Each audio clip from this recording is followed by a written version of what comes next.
नमस्कार. गण गण गणात बोलते. स्वादगाथा या माझ्या चॅनेलवर तुम्हा सर्वांचे मनापासून खूप खूप खूप स्वागत आहे. आज आपण बनवणार आहोत मिरचू. तर त्यासाठी मी एवढ्या मिरच्या इथे घेतलेल्या आहेत. स्वच्छ धुवून देठ काढून घेतलेली आहेत. स्वादानुसार मीठ घ्यायचं आहे.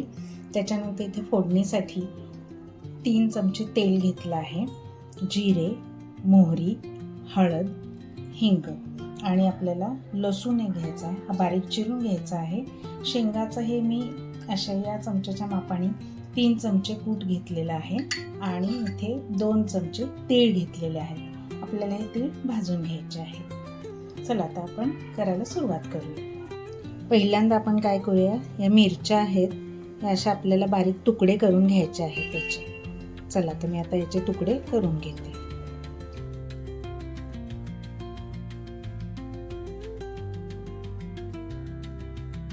हे पहा, आपल्या मिरच्या चिरून झालेल्या आहेत. आता आपण लसूण चिरून घेऊ. मोठा असेल तर असे 2 भाग करून त्याचे बारीक तुकडे करून घ्यायचे आहेत. चला तर मी हा असा लसूण सगळा बारीक चिरून घेते. तोपर्यंत तुम्ही जर माझ्या चॅनेलवर नवीन असाल तर लवकर लाईक करा, शेअर करा, सबस्क्राईब करा आणि बेल आयकॉनवर क्लिक करा. म्हणजे इथून पुढच्या सर्व रेसिपींचे नोटिफिकेशन्स तुम्हाला येत राहतील.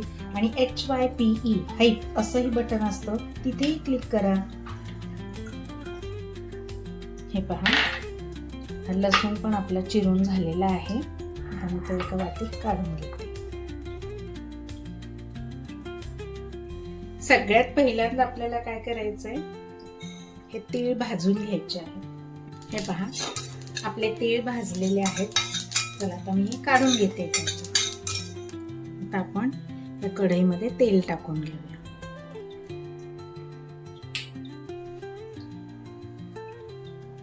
तेल टाकलेलं आहे. फोडणी अशी मस्त खमंग बसली पाहिजे, तर ते आपल्याला मिरचू छान वाटेल खाताना. हे पहा, 1 छोटा चमचा मोहरी, जिरे, थोडीशी हळद, हिंग आणि हा लसूण तो थोडासा फ्राय करून घ्यायचा आपल्याला या फोडणीमध्ये. लसूण पण असं छान कुरकुरीत करून घ्यायचं आपल्याला. हे पहा, आता इथे आपला लसूण चांगला फ्राय होऊन निघाला आहे. त्याच्यामध्ये मी हे मिरच्यांचे तुकडे टाकून घेते.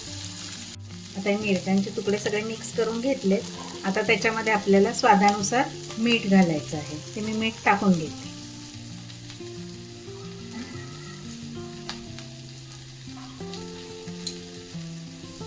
त्याच्यात थोडासा पाण्याचा हापका मारायचा आणि झाकण ठेवून आपल्याला हे चांगलं शिजवून घ्यायचं आहे. हे पहा, आता मिरचीला छान अशी वाफ आलेली आहे. आता आपण त्याच्यामध्ये हे भाजलेले तीळ हे 2 चमचे आहे आणि शेंगाचा कूट 3 चमचे आहे. चमच्याचं साईज दाखवलं आपण. हे सगळं मिक्स करून घेऊया. आता याला परत आपण एक वाफ काढून घ्यायची आहे. आता याला एक वाफ आलेली आहे. आपण हे आता काढून घेऊ. हे आपलं मिरचू तयार झालं आहे.